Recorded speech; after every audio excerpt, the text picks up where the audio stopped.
నిజంగా దేవుని ప్రేమానుబంధం, అంతేనా? హల్లెలూయా. దేవుని ప్రేమానుబంధం, దేవుని రక్త సంబంధులం మనందరం, పరిశుద్ధ జనాంగం. హల్లెలూయా. ఈరోజు దేవుడు మార్నింగ్ మనం ప్రార్థన గురించి మనం దేవుడు వాక్యాన్ని వివరించుకున్నాం. ఇప్పుడు ఒక ప్రాముఖ్యమైన విషయం దేవుడు మనందరితో మాట్లాడబోతున్నాడు. అది ఏంటంటే విశ్వాసం. చెప్తారా ఏంటండి? విశ్వాసం. విశ్వాసం అంటే ఏంటి? ఒకసారి చూద్దామా? హెబ్రీయులకు రాసిన పత్రిక 11వ అధ్యాయం 1వ వచనం. హెబ్రీయులకు రాసిన పత్రిక 11. విశ్వాసం అనున్నది నిరీక్షింపబడు వాటి యొక్క నిజ స్వరూపము, అదృశ్యమైనవి ఉన్నవనుటకు రుజువై ఉన్నది. చాలా. విశ్వాసం అన్నది నిరీక్షింపబడు వాటి యొక్క నిజ స్వరూపము, అదృశ్యమైనవి ఉన్నవని అనుటకు రుజువై ఉన్నది. విశ్వాసం అంటే మనకు కనబడనిది, అంతేనా? విశ్వాసం అన్నది నిరీక్షింపబడు వాటి యొక్క నిజ స్వరూపము. మనకు అందరి నిరీక్షణ ఏంటి? యేసయ్య వస్తాడు, మనల్ని తీసుకెళ్తాడు, ఆ రెండవ రాకలో మనందరము ఎత్తబడతాము, పరలోక రాజ్యానికి చేరుతాం. అవన్నీ ఏంటి? నిరీక్షణ. నిరీక్షింపబడు వాటి యొక్క నిజ స్వరూపం. అది మొత్తము అదృశ్యమై ఉన్నది. హల్లెలూయా. అదృశ్యమై ఉన్నది. ఇప్పుడు మనకేం కనబడదు, కానీ మనం విశ్వాసంగా నమ్మాలి. మనందరినీ ఒక పేరుగా పిలుస్తారు అందరూ. ఏంటి? విశ్వాసులు, అంతేనా? మనందరం ఎవరము? విశ్వాసులు. ఇప్పుడు ఎవరైనా మనం బయటికి వెళ్ళామనుకోండి, ఎవరైనా బ్రదర్ కనిపించాడు అనుకోండి, మనం ప్రైజ్ లార్డ్ అని చెప్తాం, మాట్లాడతాం. పక్కన ఉన్న వాళ్ళు ఎవరండి ఆయన అంటే, మా విశ్వాసి అండి, మా సంఘ విశ్వాసి అంటామా? ఇప్పుడు దైవజనులు కూడా ఉన్నారు ఇందాక, అన్న మీ సంఘానికి ఎంతమంది విశ్వాసులు వస్తారు, మీ సంఘపు విశ్వాసులా అంటే, మనకు అందరికి ఉన్న ఒక కామన్ పేరేంటి? విశ్వాసులు. విశ్వాసి, విశ్వాసులు, అంతేనా? ఒక ఫలానా సహోదరి మా విశ్వాసి, ఫలానా సహోదరుడు మా విశ్వాసి. మనందరికి ఉన్న పేరేంటి? విశ్వాసి. విశ్వాసి. విశ్వాసం అంటే నమ్మకం, అంతేనా? నమ్మకం. విశ్వాసం ఇంకొకటి కూడా, ఒక జంతువుని మనం అంటుంటాం విశ్వాసం కలది అని. ఏంటి? ఏంటి అది? కుక్క. కుక్కకి కూడా ఏముంది? విశ్వాసం ఉంది. కుక్కకున్న విశ్వాసం మనకుందా? హల్లెలూయా. మనందరం విశ్వాసులమే, కానీ మనకి విశ్వాసం ఉందంటారా? మా చర్చ్ దగ్గర ఒక అంకుల్ ఉంటారు. అంకుల్కి 3 కుక్కలు ఉంటాయి.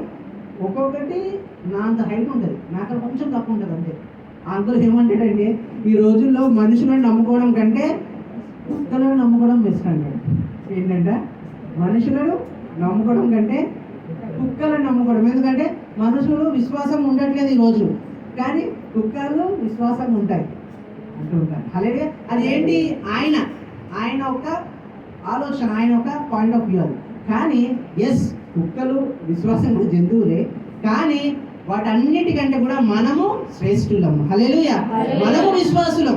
చాలా మంది ఏమంటారంటే, విశ్వాసంగా నడవరండి, ఏ మనుషులు ఎవరు భూమి మీద నడవరండి, విశ్వాసంగా ఉండారండి, కృతజ్ఞత కలిగి ఉండారని అందరూ అంటారు. కానీ మన బైబిల్లో ఉండండి. హల్లెలూయా.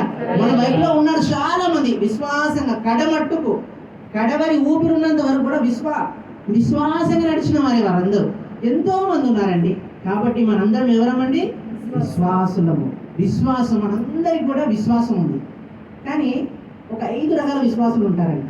ఎన్ని రకాల విశ్వాసులు? 5 రకాలు. ఫస్ట్ వన్ ఏంటంటే, రారు. చెప్తారా? రారు. చర్చికి రారు, ప్రార్థనకి రారు, ఎక్కడికి కూడా రారంట. ఎంత పిలిచినా మేము రాము. First category. వీళ్ళు కూడా విశ్వాసులే, కానీ ఏ కేటగిరీ? రారు.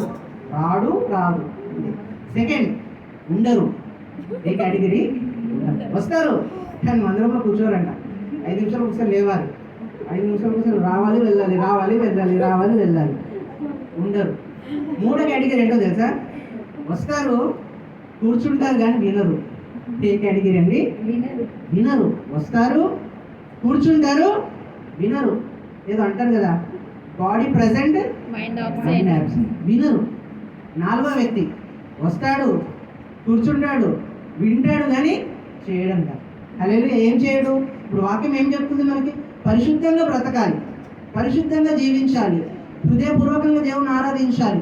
ఈ లోక సంబంధంలో మనం కాదు. అలా ప్రతి వారం ఏదో వాక్యం మనం వింటూనే ఉంటాం. మందిరానికి వస్తాడు, కూర్చుంటాడు, వింటాడు, కానీ 4వ రకం ఏంటి? ఏమీ తేడా ఉండదు. ఏదో వస్తున్నాడు వెళ్తున్నాడు తప్ప క్రియలు లేవు. హల్లెలూయా. కానీ 5వ రకం ఏంటో తెలుసా? వస్తాడు, కూర్చుంటాడు, వింటాడు, చేస్తాడంట. హల్లెలూయా, హల్లెలూయా. ఈ రోజు నుంచి మనందరం కూడా ఈ 4 రకాల ప్రజలు అందరూ ఏ చర్చిలోనే ఉంటారండి. మహా చర్చిలో కూడా ఉంటారు, ప్రతి చర్చిలో ఉంటారు. కానీ ఈ రోజు నుంచి మీరు ఏ కేటగిరీలో ఉన్నా ఈ రోజు నుంచి 5వ రకమైన విశ్వాసులుగా మనందరం మారుదము గాక. హల్లెలూయా. మారుదమా లేదా? మారుదము గాక. అది పాసిబులా? సాధ్యమా అసాధ్యమా? సాధ్యమే. సినిమా థియేటర్కి వెళ్ళారనుకోండి, సినిమా చూసారనుకోండి, ఎవరు పిలిచినా అసలు కదలరు. ఒక 10 నిమిషాల ముందే వెళ్ళి కూర్చుంటారు. అంతేనా? ఫోన్ వస్తే కూడా కట్ చేస్తారా, ఎత్తి మాట్లాడతారా? ఎత్తినా కానీ ఒక నిమిషం నేను ఇంపార్టెంట్ పెట్టేస్తాను. అసలు ఏదేమైనా 3 అవర్స్ కదలరు. అసలు మళ్ళీ మనైతే అమ్మో ఏ సీన్ మిస్ అవుతామో అంటే అంత యాంగ్జైటీగా చూస్తారు. కానీ మందిరానికి వచ్చి అవన్నీ సినిమా అంటే ఏంటి? సిగ్గు లేనిది, నీతి లేనిది, మానవత్వం లేనిది, అవన్నీ ఫిక్షన్. కానీ అటువంటి సినిమాకే నువ్వు అంత ప్రాముఖ్యత ఇస్తున్నావు. దేవుడు మనల్ని అందరినీ విశ్వాసంలో పోలుస్తున్నారు. దేవుని సన్నిధికి నువ్వు ఎంత ప్రాముఖ్యత ఇస్తున్నావు అంతే. నువ్వు ప్రాముఖ్యత ఇస్తే అండి నువ్వు కదలవు. హల్లెలూయా. ఇక్కడ మనం ఉన్నాం కాబట్టి ఎంతోమంది అన్యులు ఉంటారు. పూజకి వెళ్ళి కూర్చుంటే ఫోన్లు అవన్నీ పక్కన పెట్టేస్తాం. సార్ ఎవరు ఇప్పుడు ఒకవేళ మన చర్చ్ దగ్గర మన చర్చ్ బిలీవర్ ఒక ఆయన కార్పొరేటర్ డ్రైవర్ అనమాట. కార్పొరేటర్ డ్రైవర్ ఆయన పూజ కూర్చుంటే కార్పొరేటర్ డ్రైవర్ అని ఫోన్ ఇచ్చేస్తాడు. అన్న చెప్తారు సాక్ష్యం. ఎవరు ఫోన్ చేసినా, ఎమ్మెల్యే చేసినా, ఎవరు చేసినా, సార్ పూజలు ఉన్నారు 2 గంటల తర్వాత ఫోన్ చేయడు, ఫోన్ ముట్టాడంట. పూజలకు వెళ్ళాడంటే తలుపు వేసుకొని కూర్చుంటాడు. మనం ఏం చేస్తున్నామండి? మనం ప్రార్థన చేస్తూ కూడా ఏదైనా ఫోన్ వస్తే లేపి మాట్లాడతాం. ప్రార్థన కూడా అది ముగించాము కూడా లేదు, తెలియదు, ఎప్పుడంటే అప్పుడు వెళ్ళిపోతున్నాం. కానీ మనము అన్యులు ఇస్తున్న ప్రాముఖ్యత మనం మన నిజ దేవునికి ఇస్తున్నాము. అది మొత్తం ఫిక్షన్ అండి, అవన్నీ కల్పితమైనవి. కానీ మన పరిశుద్ధ గ్రంథము పవిత్రమైనదండి. హల్లెలూయా. ఇది ప్రూఫ్ అనేది ఎన్ని బుక్కులు నువ్వు జాయిన్ చేసినా ఆకాశాన్ని అంటుతుంది, కానీ ఇంకా బుక్స్ వస్తూనే ఉంటాయి అంటండి. ఇందాక మనం విన్నాం కదా, విశ్వాసం అన్నది నిరీక్షింపబడు వాటి యొక్క నిజ స్వరూపం. ఒక క్రైస్తవునికి విశ్వాసం గురించి ప్రూఫ్ అవసరం లేదండి. చాలా మంది ఏమంటారంటే నాకు ప్రూఫ్ కావాలి, ప్రూఫ్ ఉంటేనే నేను నమ్ముతాను, ప్రూఫ్ ఉంటేనే నేను చూస్తాను అంటారు. కానీ బిల్లీ గ్రాహం గారు తెలుసు కదా, చాలా గొప్ప సువార్థికులు. కానీ ఏమంటారంటే నాకు బైబిల్ నమ్మడానికి నాకు ఎటువంటి ప్రూఫ్ అవసరం లేదు, ఎందుకంటే బైబిలే ఒక పరిశుద్ధమైన గ్రంథం. బైబిల్లో ఏది ఉంటే అది నేను గుడ్డిగా నమ్మేస్తాను. హల్లెలూయా. గుడ్డిగా నమ్మేస్తాను. కాబట్టి దేవుడు అంత గంభీరంగా ఆయన వాడుకున్నాడు, గొప్ప సేవుడుగా ఎదిగారు. కానీ ఏం లేదు మనకు, కానీ మనకు 100 ప్రశ్నలు. బైబిల్ ఎలా నమ్మాలంట? గుడ్డిగా నమ్మాలంటండి. హల్లెలూయా. మనకు బైబిల్ గురించి అంతా తెలుసు, ఎలా రాయబడింది అన్నీ తెలుసు, కానీ కొన్నిసార్లు మనం ఇంకా కూడా నమ్మమండి. ఫర్ ఎగ్జాంపుల్ యోనా స్టోరీ ఏంటి? చేప వచ్చి యోనాను మింగేసింది. నమ్మడానికి కష్టం. చేప మింగి 3 రోజుల తర్వాత కట్టివేయడం ఏంటి? కానీ ఆ దైవజనుడు ఏమంటాడు తెలుసా? ఆ సీన్లో యోనా చేపను మింగేసినా పరిశుద్ధ గ్రంథంలో లిఖింపబడితే నేను నమ్ముతా అంటాడంట. హల్లెలూయా. యోనా చేపను మింగేసినా కూడా మనం నమ్మాలి, ఎందుకంటే బైబిల్లో రాసింది ప్రతిదీ కూడా నిజమండి.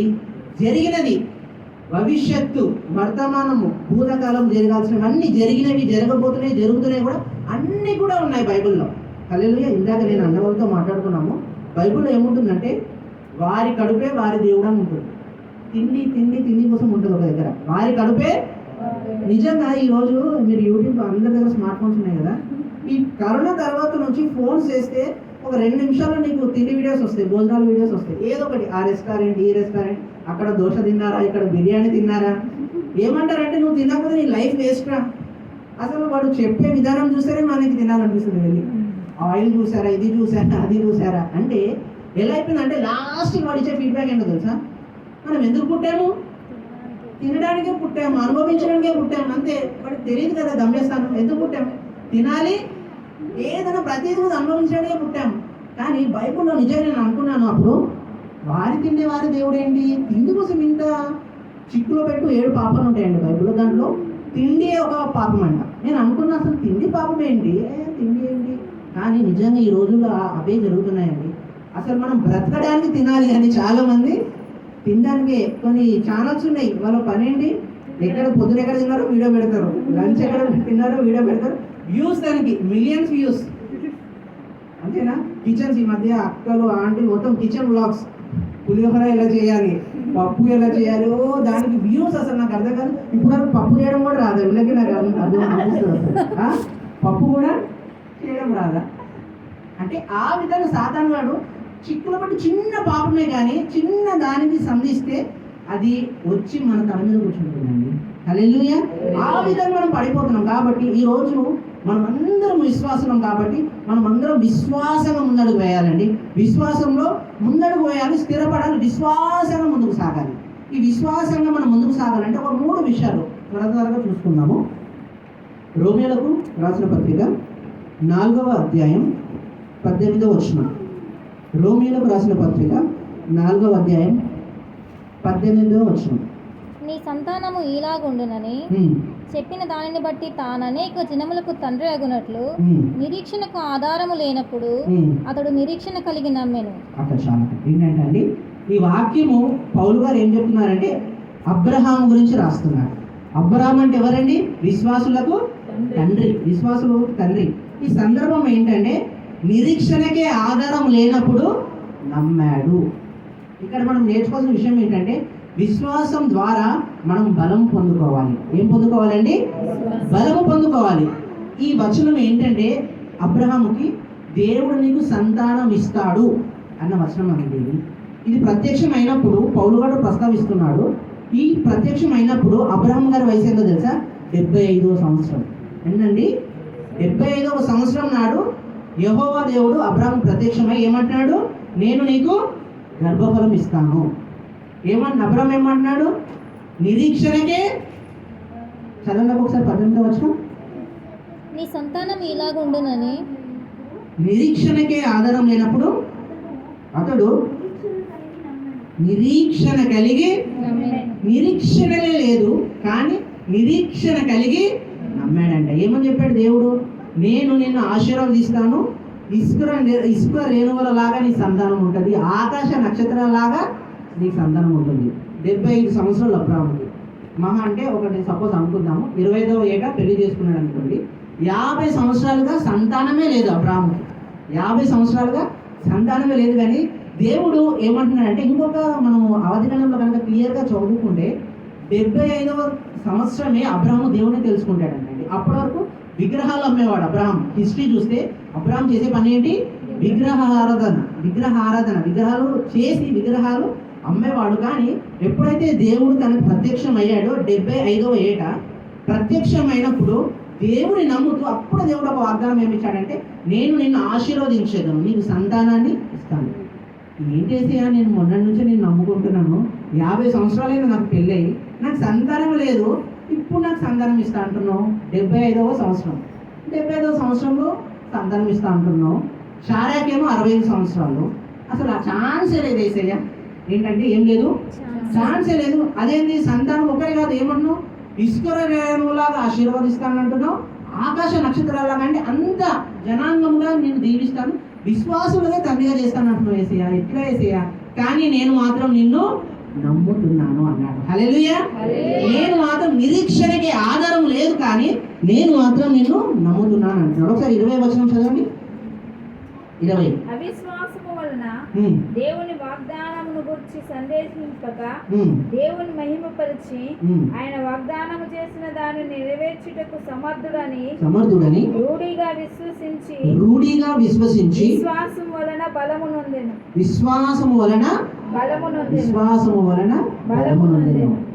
ఏం నొందాడంటే విశ్వాసం ద్వారా బలము నొందాడు. ఇందాక 18వ వచనం ఏంటంటే 75వ ఏట దేవుడు ప్రత్యక్షం అయ్యాడు అబ్రహాంకి. ఈ 20వ వచనం ఎప్పుడో తెలుసా? 25వ వచనం ఉన్నప్పుడు అబ్రహాం గారికి ఎంతంటే 100 సంవత్సరాలు. ఎంతండి? 100 సంవత్సరాలు. ఫస్ట్ టైం ఎప్పుడు ప్రత్యక్షం అయ్యాడు అబ్రహాంకి దేవుడు? 75వ సంవత్సరాలు. సెకండ్ టైం ఎప్పుడు ప్రత్యక్షం అయ్యాడు తెలుసా? ఎప్పుడు? 100. ఎంత గ్యాప్? 25 సంవత్సరాలు. అప్పటి వరకు ఏం మాట్లాడలేదు. అప్పుడు ఏమన్నాడు? నేను నిన్ను దీవిస్తాను, నీకు సంతానం ఇస్తానని చెప్పాడు. మళ్ళీ ఎప్పుడు మాట్లాడుతున్నాడు? 100 సంవత్సరం. 25 సంవత్సరాలుగా తను అదే విశ్వాసంలో కొనసాగుతున్నాడు. ఇక్కడ ఏముంది? రూఢిగా నమ్మి విశ్వాసం ద్వారా బలము పొందాడంట. హల్లెలూయా. 25 సంవత్సరాలుగా అసలు అప్పుడే నమ్మడానికి లేదు. ఇంకా చదవండి ఒకసారి నెక్స్ట్ వచనం 21. దేవుని మహిమపరిచి ఆయన వాగ్దానం చేసిన దాన్ని నెరవేర్చుటకు సమర్థుడునై రూఢిగా విశ్వసించి విశ్వాసం వలన బలము నొందెను. అందుచేత అది అతనికి నీతిగా ఎంచబడెను. అది అతనికి ఎంచబడినని అతని నిమిత్తం మాత్రమే కాదు కానీ మన ప్రభు అయిన యేసుని మృతులలో నుండి లేపిన వాని యందు విశ్వాసం ఉంచిన మనకును ఎంచబడునని మన నిమిత్తము కూడా వ్రాయబడెను. హల్లెలూయా. హల్లెలూయా. మృతమైంది అంటున్నాడండి. అసలు చెప్పాలంటే శారగ్రారూపం ఏమైపోయిందంట? మృతమైపోయింది. 9వ ఏట 90 ఇయర్స్ ఉన్నప్పుడు ఛాన్సే లేదు. 75 ఇయర్స్ ఏమన్నాడు? నిరీక్షణ లేదు కానీ నేను నమ్ముతున్నాను వేసే అంటున్నాడు. కానీ ఇప్పుడు దేవుడు మళ్ళీ ఎప్పుడు ప్రత్యక్షమయ్యాడు? 75వ సంవత్సరం తర్వాత 100వ సంవత్సరంలో ప్రత్యక్షమై అప్పుడు మళ్ళీ గుర్తు చేస్తున్నాడు, నేను నీకు ఇవ్వబోతున్నాను. అప్పుడు అబ్రాహాం ఏమనుకుంటున్నాడు తెలుసా? వేసే అప్పుడు నమ్మాను కానీ ఇప్పుడు మృతతుల్యం అంటే జీవము లేదు, అయిపోయింది, ఉన్నా లేనట్టే, ఏమి లేదు వేసేయ, నో యూస్ అనుకుంటున్నాడు. కానీ మళ్ళీ వాగ్దానం చేసిన వాడు నమ్మదగిన వాడని నమ్మి విశ్వాసం ఇంకను మరి ఒకసారి బలం పొందుకున్నాడంట. హల్లెలూయా. ఇంకను బలం పొందుకొని లాస్ట్కి దేవుడు ఇచ్చాడా లేదా? ఇస్సాకును దేవుడు ఇచ్చాడు. ఇక్కడ మనం గమనించవలసిన పాయింట్ ఏంటంటే 75వ సంవత్సరం నుంచి 100వ సంవత్సరం వరకు దేవుడు అబ్రాహాముతో మాట్లాడలేదు, కానీ తన విశ్వాస జీవితం అదే విధంగా కొనసాగింది. హల్లెలూయా. ఎక్కడ ఆగలేదండి. అసలు చెప్పాలంటే 75వ ఏటనే దేవుడిని నమ్ముకున్నాడు. అదే యాంగిల్తో అదే ఉత్సాహంతో ముందుకు వెళ్ళాడు కానీ ఎక్కడ కూడా పడిపోలేదు. అండ్ మోర్ ఈవెన్ ఆ వాగ్దానం చేశాడు, మళ్ళీ 100వ సంవత్సరంలో వాగ్దానం చేశాడు. ఈ 25 సంవత్సరాలు ఏ అద్భుతం కూడా దేవుడు చేయలేదంట. హల్లెలూయా. ఏ అద్భుతం కూడా చేయలేడు. ఈయన ఆరాధిస్తూనే వచ్చాడు. ఇందాక మనం చెప్పుకున్నాం కదా, అబ్రాహాము విగ్రహారాధన చేసేవాడు. ఈయన పనేంటి? పేజని ఆరాధిస్తూనే వచ్చాడు కానీ ఈ 25 సంవత్సరాల వరకు ఏ అద్భుతం కూడా దేవుడు చేయకపోయినా ఇప్పుడు ఆ స్థితిలో మనం ఉన్నాం అనుకోండి. ఏంటి ఏసే మొన్న నుంచి నమ్ముకుంటున్నాను, నాకు దేవుడు సంతానం ఇస్తా ఉన్నాడు, నేను నమ్మాను, 1 సంవత్సరం అయిపోయింది, ఇంకేం లేదు, ఏం చేద్దాంలే. 1 సంవత్సరానికో 2వ సంవత్సరానికో 3వ సంవత్సరానికో మనం డ్రాప్ అయిపోతుంటాం. కానీ 25 సంవత్సరాలుగా అదే నిరీక్షణ అదే విశ్వాసంతో ముందుకు సాగుతూ ఆ ఫలము పొందే వరకు మనం చదివాం కదా, వాగ్దానం చేసిన వాడు నమ్మదగిన వాడని నమ్మి ఇస్సాకును అనుగ్రహించేంత వరకు అదే విశ్వాసంతో ముందుకే కొనసాగుతున్నాడు. కానీ ఎక్కడ కూడా బలమును కోల్పోలేదు. హల్లెలూయా. ఈ రోజు మన విశ్వాస జీవితం ఎలా ఉందండి? నువ్వు బలం పొందుకుంటున్నావా, బలాన్ని కోల్పోతున్నావా? దేవుడు నీతో మాట్లాడతలేడు అనుకోండి, నువ్వు ఆరాధన చేస్తున్నావా? చేస్తున్నావా? ఈ మధ్య దేవుడు ఒక్క చిన్న అద్భుతం చేయలేదు అనుకోండి, బంద్ చేస్తున్నాం.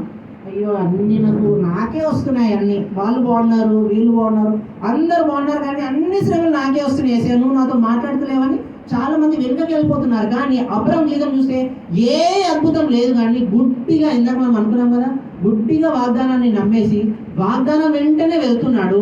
దేవుడు నమ్మదగిన వాడు. హల్లెలూయా. అనిశ్చితికి వెళ్ళిపోయాడు, తన జీవితంలో గమ్యం ఏదో తెలియకుండా వెళ్ళిపోయాడు. కానీ అదే విశ్వాసం ద్వారా బలము పొందుకొని ముందడుగు వేశాడు. ఆ వాగ్దానాన్ని నమ్మాడు, ఆఖరికి ఆ వాగ్దానాన్ని పొందుకున్నాడు. హల్లెలూయా. ఇంకొకటి, వాగ్దానాన్ని పొందుకున్నాక ఇంకొక పరీక్ష పెట్టాడు దేవుడు. ఏం పెట్టాడు? నీ ఒక్కగానొక్క కొడుకుని నాకు బలిగా. అప్పుడు కూడా నమ్మాడంట అండి. హల్లెలూయా.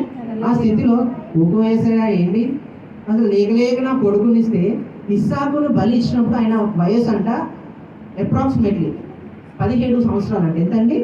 17 సంవత్సరాలు. అంటే 117 సంవత్సరాలేమో అబ్రహాముకి, 17 సంవత్సరాలేమో ఇస్సాకుకి. ఏమన్నాడు దేవుడు? నీ ఒక్కగానొక్క కొడుకును నాకు బలిగా ఇవ్వు.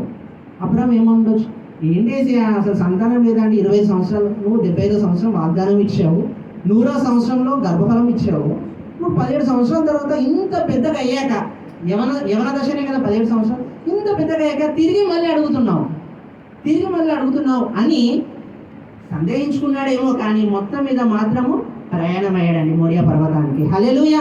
మనం ఆదికాండంలో చూస్తే షారాకు కూడా చెప్పకుండా బయలుదేరాడట. ఎందుకు? అప్పుడు ఉండొచ్చు, చెప్పలేము. అప్పుడప్పుడు ఆగడానికి ఆంటీలు అక్కడే కారణం. నువ్వు పోయా నీ దేవుడు నా దేవుడు, నా ఒక్కగానో ఒక కొడుకు తీసుకుని ఎడికలతో బలి అన్నుండొచ్చు. అయితే నువ్వే పో, ఏమైనా తీసుకుని నేను ఇక్కడ నా కొడుకుని ఇవ్వ అన్నుండొచ్చేమో. కానీ అందుకని ఒకవేళ ఎక్కడ లాగ్ అవుతుందేమో షారా కూడా తెలియకుండా మోరియా పర్వతానికి వెళ్ళాడంటండి. మోరియా పర్వతానికి వెళ్ళడానికి 2 రోజులు పడుతుందంట ఆయన స్థలం నుంచి. ఎన్ని రోజులు అండి? 2 రోజులు. మనం ఇంకా బైబిల్లో క్లియర్ గమనిస్తే పనివారు అందరూ కొండ కిందనే ఉంటారంట, కానీ కొండపైకి ఎవరెవరు వెళ్తారు? అబ్రహాము, ఇస్సాకు. ఆ కర్రలు కూడా ఎవరు మోస్తున్నారు ఇక్కడ? ఇస్సాకే.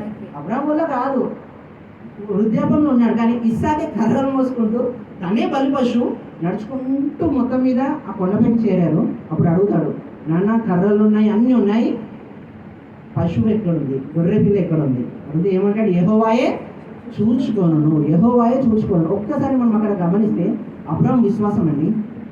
దేవా నువ్వు నన్ను ఆశీర్వదిస్తానన్నావు, నేను విశ్వాసంగా ముందు కొనసాగుతున్నాను. ఇప్పుడు నువ్వు మళ్ళీ అడుగుతున్నావు, ఇది సాధ్యమా? అనుకోలేదు, కానీ తను నమ్మాడంట. హల్లెలూయా. బలం పొందుకున్నాడంట మళ్ళీ విశ్వాసం ద్వారా.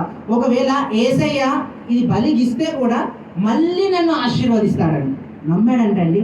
మళ్ళీ ఆశీర్వదిస్తాడు, మళ్ళీ ఇచ్చిన సంతానాన్ని ఇవ్వగలడు. ఒకవేళ మరణించినా కూడా తిరిగి లేపగల సమర్థుడని నమ్మి ముందడుగు వేశాడంటండి. హల్లెలూయా.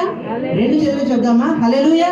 ఈ రోజులో చిన్న చిన్న దానికి మనం పడిపోతున్నామండి, కానీ ప్రాణానికి ప్రాణమైన కొడుకును సమర్పించడానికి కూడా తన విశ్వాసం అడ్డు రాలేదండి. బలం పొందుకుంటూనే ఉన్నాడు, వాగ్దానాన్ని నమ్ముతూనే ఉన్నాడు. నిజంగా యోసేపును కూడా మనం జ్ఞాపకం చేసుకోవాలి, ఎంత విధేయత. నాన్న ఫస్ట్ కర్రలు పేర్చు అన్నాడంట, కర్రలు పేర్చాడు. నువ్వు పడుకున్నాను అన్నాడంట, సైలెంట్గా గప్చుకుపోయి పడుకున్నాడు. మళ్ళీ యోసేపు మీద కర్రలు పెట్టాడంట, కర్రలు పెట్టి ఇస్సాకు మీద కర్రలు పెట్టి మళ్ళీ కత్తి లేపాడంట. అప్పుడు ఏంటి? దూత ప్రత్యక్షమై యాగం అని చెప్పి అక్కడ గొర్రె పిల్ల చూపించింది. ఈ రోజు యవనస్తులు ఎలా ఉంటారండి? నాకు తెలిసి ఈ రోజు యవనస్తులు కనుక ఆ ఇస్సాకు ప్లేస్లో ఉంటే, నువ్వేంటి నన్ను దొబ్బేది, నువ్వే అవసరమైతే దొబ్బేసి ఉడుకుండా వచ్చేస్తారు. అబ్రహాంకి ఎన్ని సంవత్సరాలు? 117 సంవత్సరాలు. ఇంకా 17 ఇయర్స్ ఎలా ఉంటాడు? అవసరమైతే కర్రలతో కొట్టి దొబ్బేసి వచ్చేస్తాడు. కానీ ఇస్సాకు విధేయత చూసారా? హల్లెలూయా. ఇస్సాకు కూడా ఎంత నమ్మాడండి. నాన్న ఏదంటే అదే. ఇస్సాకు కూడా కళ్ళు మూసుకున్నాడంటండి, యెహోవాయే చూసుకున్నాడండి. ఆమేన్. ఎప్పుడైతే కత్తి పైకి లేపాడో యెహోవా దూత ప్రత్యక్షమై, నువ్వు ఫిబ్రవరిలో ఉంటుంది అదే 11వ అధ్యాయంలో, నువ్వు అక్కడ దేవుడు ఆపాడు, కానీ ఆత్మీయ కోణంలో దేవుడు బలిగా తీసేసుకున్నాడంటండి. హల్లెలూయా. ఎప్పుడైతే కత్తి ఎత్తాడో దేవుని అంగీకారం అయిపోయిందంట తన బలి అర్పణ. ఆమేన్. ఎంత విశ్వాసం అండి. ఈ రోజులో మన విశ్వాసం ఎలా ఉంది? నాకు ఈ ప్రేయర్ చూస్తుంటే నాకు ఒక సందర్భం గుర్తొస్తుంది. 2007లో చందానగర్లో మాకు సొంత స్థలం లేదు. ఒక హాల్, అక్కడ కూడా చెప్పండి, ఒక హాల్ ఇదే విధంగా ఆరాధన నడుస్తుంది. ఒకరోజు ఆన్లైన్ ప్రేయర్ పెట్టుకున్నాం. ఏం పెట్టుకున్నామండి? ఆన్లైన్ ప్రేయర్ పెట్టుకొని గంభీరంగా జరిగింది, అన్నీ జరిగి ఆమెన్ అని చెప్పి మార్నింగ్ 6 వరకు జరిగింది. టీ తాగేసి అన్నీ తాగేసి బయటికి వెళ్ళేసరికి వీడియో చూసినట్టు పోలీసులు వచ్చారు. ఎవరు వచ్చారు? పోలీసులు వచ్చారు. 2 హౌస్ అది హైదరాబాద్లో. ఏంటి గంభీరంగా మంచి ఆధ్యాత్మికంగా ఎదిగారు. అప్పుడు కొత్త సంఘం, ఒక 15 మంది వరకు ఉన్నారు. ఏంటేసయ్యా మంచిగా ఘనమైన కార్యాలు చేస్తామంటే పోలీసులు వచ్చారు. ఏంటంటే తీరా చూస్తే పక్కన 2-3 ఫ్యామిలీస్ కలిపి వీళ్ళు ఆన్లైన్ ప్రేయర్ అని రోజు నైట్ మొత్తం మాకు నిద్ర లేకుండా చేశారు, డిస్టర్బెన్స్ చేశారు, వీళ్ళకి పర్మిషన్ లేదు, ఏం లేదు అని పోలీస్ స్టేషన్ కంప్లైంట్ ఇచ్చారండి. హల్లెలూయా. అంటే చిన్నగా ఉన్నాను అప్పుడు, నాకు అవన్నీ గుర్తు. కంప్లైంట్ ఇచ్చారు. కంప్లైంట్ ఇచ్చి వెంటనే వాళ్ళు మార్చేశారండి. ఏమన్నారంటే, ఎట్టి పరిస్థితుల్లో మీరు ఈ కాలనీలో ఉండడానికి వీలు లేదు అని చెప్పి వెంటనే ఖాళీ చేసేయమన్నారు. ఖాళీ చేస్తే మనకి ఎప్పుడంటే ఖాళీ చేయమన్నారో అదే విధంగా ఇంకా ముందుకడుగు వేస్తూ ముందుకు సాగుతుంటే దాని వెనుకల గల్లీలోనే దేవుడు ఇంకొక ఇల్లు ఇచ్చాడు. హల్లెలూయా. ఆ ఇల్లు కూడా ఇంతే హాల్ ఉంటుంది, చుట్టూ విగ్రహాలు ఉంటాయండి.